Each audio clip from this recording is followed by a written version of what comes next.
Donc voilà, ici on va entamer la troisième recette qui sera la bûche de Noël. À base de, comme on est une pâtisserie boutique, on reste quand même dans du grand classique, donc dans des pralinés, caramel, chocolat, des fruits aussi comme la framboise et autres, mais je veux dire, on reste dans des valeurs sûres, c'est Noël, ça reste quand même une fête de tradition, on va dire. Donc on part sur un biscuit, une dacquoise avec de la poudre d'amande, poudre de noisette, des noix de pécan, donc vraiment riche en fruits secs. Et on a un biscuit dedans un peu plus épais que la normale. Et alors on va faire un bavarois à base de praliné maison, qu'on fait aussi chez nous, une crème pâtissière. Donc c'est une recette assez simple, assez classique. Simple dans le sens où on a tous de la crème pâtissière, si on a une bonne crème pâtissière. Et alors la crème fraîche montée, et on fait vraiment une bûche montée mais très très simple.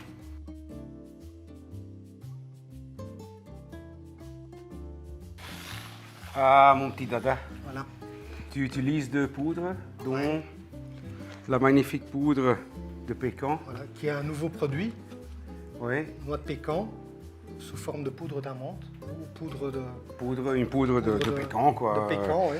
Alors, quelle a été la raison, hormis le fait qu'effectivement c'est un nouveau produit Oui. dans la gamme chez Rançon, mais autre de là, au-dessus de là, pourquoi avoir choisi de quand même mélanger un peu de pécan? Voilà. Alors c'est un nouveau produit, donc on est quand même sensible à tout ce qui sort de nouveau, donc pour tester, pour se faire plaisir aussi et apporter autre chose à notre clientèle. Et aussi la noix de pécan se marie très bien avec l'amande, la noisette, le praliné. Enfin, c'est un goût très rond, très, très gourmand. Et c'est pour ça qu'on est parti sur ce produit-là. Ouais. Il est un peu méconnu par le Ouais. public aussi. Hein. La pécan, le professionnel ne l'utilise pas souvent. Ouais. Est-ce que dans tes préparations de biscuits, par exemple, est-ce que tu attaches de l'importance à griller tes poudres Aussi, ouais, tout à fait. Et pourquoi tu vas griller une poudre quelque part? Enfin, Tout à fait. Alors, la poudre d'amande, poudre de noisette, noix de pécan, aujourd'hui, on torréfie quasiment toutes nos poudres pour faire une frangipane ou une crème d'amande. On la torréfie. Pourquoi? C'est la même chose que de la vanille. On paye ça à un certain prix et c'est pour essayer d'avoir un maximum de cette matière première. Que ce soit un pécan, si vous le goûtez à froid, il sera bon, il ne sera pas mauvais, mais si vous le torréfiez, là il a des notes qui ressortent beaucoup plus. mais une habitude dans tout ce qui est fruits secs entiers, Voilà. les gens commencent à Voilà. prendre cette habitude, Tout à fait. mais pas pour les poudres. Hein. Pas pour les poudres. Nous, ça fait 1 an qu'on le fait et on le fait par exemple pour la galette des rois.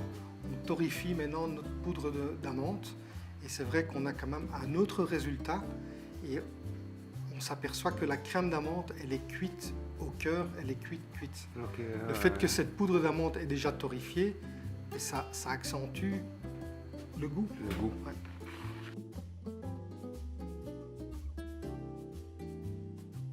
Donc, 2 mots sur le biscuit. Donc, le biscuit, dès qu'il sort du four, ce qui est important aussi pour les autres recettes qu'on a fait, c'est dès qu'il sort du four, on les met sur grille pour que la cuisson elle s'arrête.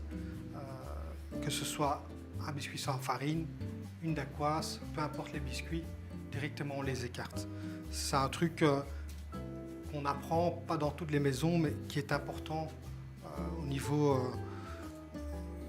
de stopper la cuisson pour que le biscuit ne sèche pas, peu importe quel biscuit.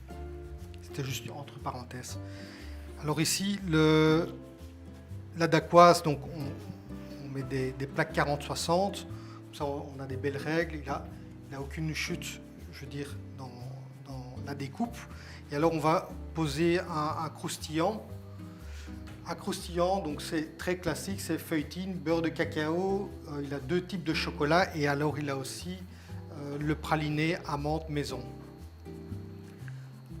Alors le praliné amande maison, c'est 60% de fruits secs et 40% de sucre. Après il a de la vanille, tout ça je compte pas. C'est vraiment les grandes lignes. Quand on fait la feuilletine aussi, on a tendance on peut le faire, tout le monde ne le fait pas, mais on peut aussi torréfier la feuilletine. Ça donne un goût supplémentaire. Ce qui est important, c'est de torréfier la feuilletine mettre le pourcentage de beurre de cacao autour de la feuilletine pour créer une petite couche autour de cette feuilletine et après faire la recette. Là, vous allez avoir un croustillant le plus longtemps possible. Pourquoi? Parce qu'on monte quand même les bûches bien à l'avance. Et si on perd ce croquant et tout ça dû à l'humidité, c'est un peu du travail pour rien.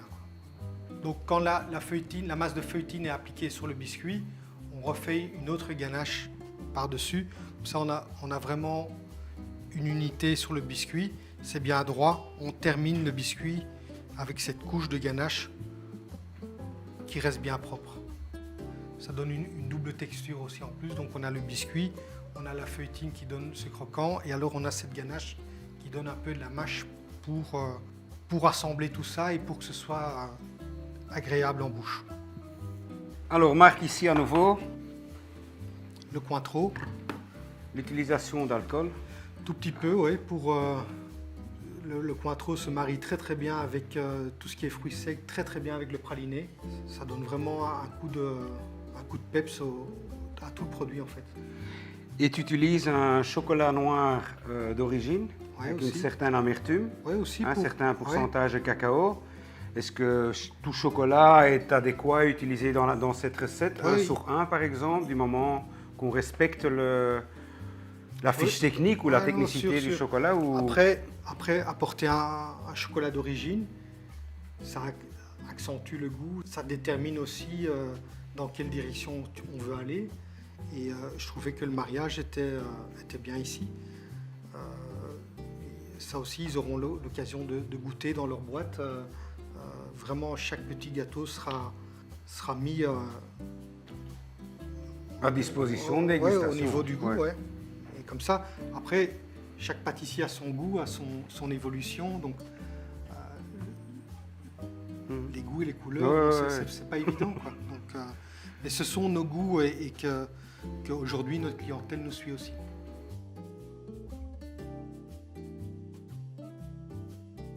Donc ici, pour la recette du praliné, donc, la crème pâtissière, on incorpore la gélatine qu'on prépare à l'avance. Chez nous, on prépare le mardi quand on commence, on fait toujours une grosse tournée de gélatine. Donc c'est 5 fois son poids d'eau.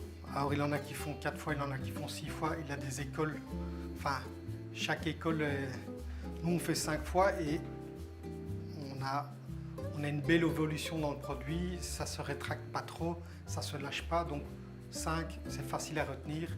Et on fait la gélatine pour toute la semaine.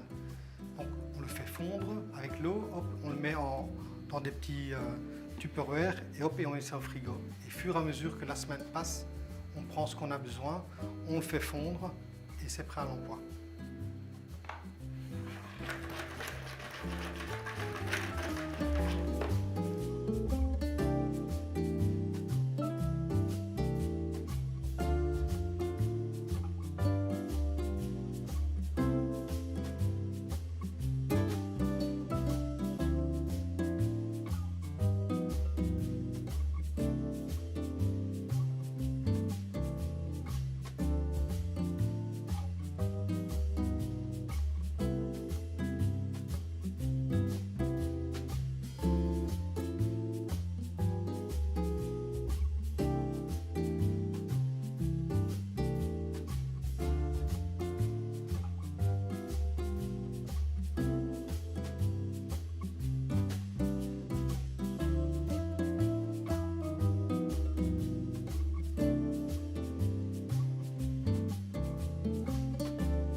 Donc ici, on termine la bûche et on aussi appliquer une couche de chocolat noir ou lait en fonction de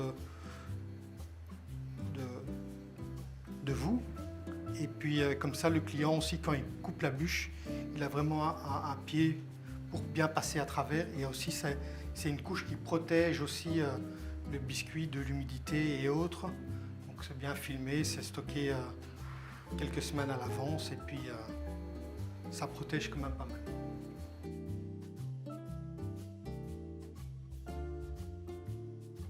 Marc, Ouais. la pulvérisation. Ouais.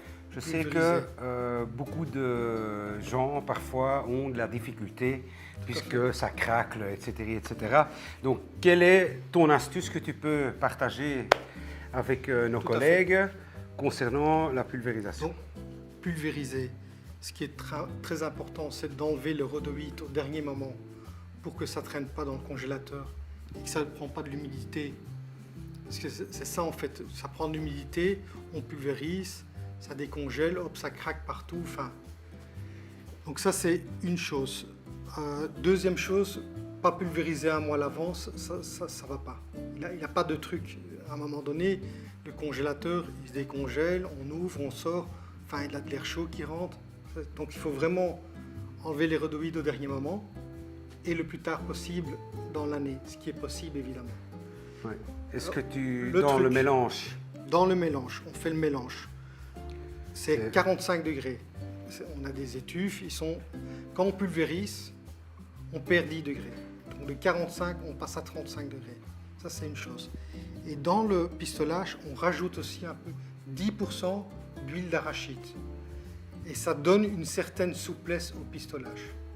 Ça, c'est pas un produit miracle, mais ça aide. Je trouve que ça aide un peu. ouais. Voilà.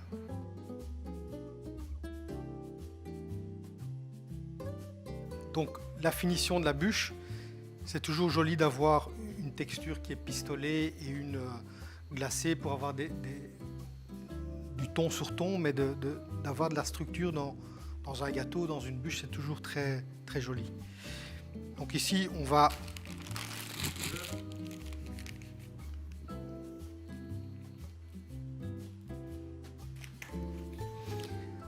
alors ici, ce qui est important aussi, c'est que quand on finit une bûche, ici on est parti en direct et on est enchaîné, mais je veux dire quand on arrive au jour 21, 22, 23 et quand on doit finir les bûches, c'est aussi important de bien faire décongeler les bûches pour mettre les décors.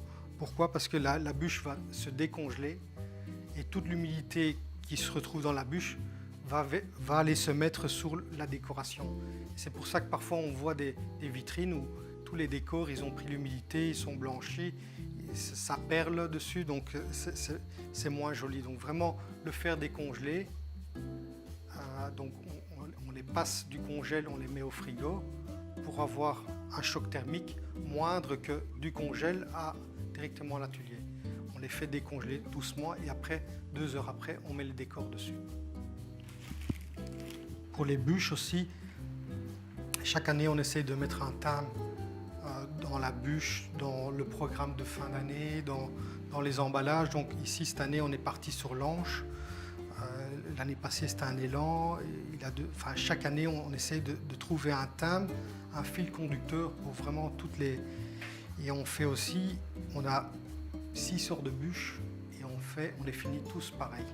Parce qu'on a tellement de bûches à finir que ça devient vraiment un millimélo quand on doit ce décor-là. Donc on part ces périodes-là qui sont vraiment importantes et physiquement et moralement, on doit quand même être là, qu'on a opté pour cette option qui aujourd'hui pour nous correspond de faire un décor type. On en fait autant et au jour J, on est prêt et tout le monde sait quel type de décor il doit appliquer.